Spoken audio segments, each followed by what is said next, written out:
درنو لیدونکو السلام علیکم. د طالبانو ضد مقاومت وایي د پنجشیر د 80% نه زیاته خاورې په ولکه کې ده.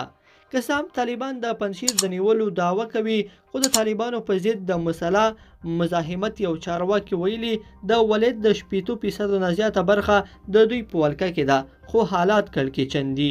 د ملي مقاومت جبهې د خارجه چارو مسؤل علي نظري د جمعې په ورځ په واشنګټن کې د هرتي څېړنې ادارې ته یوې غونډې ته وویل حالات د دوی د خواهش سره سم خوشبینه نه دي، خو لا اوس هم امید شته. هغه وویل پنجشیر ته د طالبانو د داخلېدلو دا مطلب نه دی چې دوی ماتې وخوړله، خو دوی د خپلې تګلارې په ترڅ کې په شا تللي دي.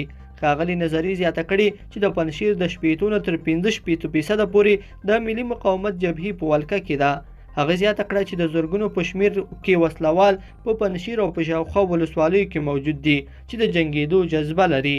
د علي نظري د خبرو نه وړاندې د طالبانو ویان ذبیح الله مجاهد دغه هفته کې ویلي وو چې طالبانو ټول پنجشیر ونیولو، خو د جمعې په ورځ طالبانو هم دا خبره ومنله چې د مقاومت وسلوالو په غرونو کې پناه اخیستې ده.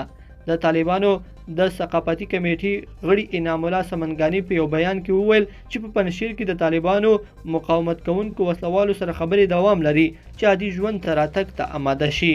خو د وی او ای ریپورت وایي چې پنجشیر نه د جګړې او د خلکو د وتلو ریپورټونه نه راځي، او ځینې مقامي خلک مطبوعاتو ته وایي چې طالبانو ولایت نیولی دی.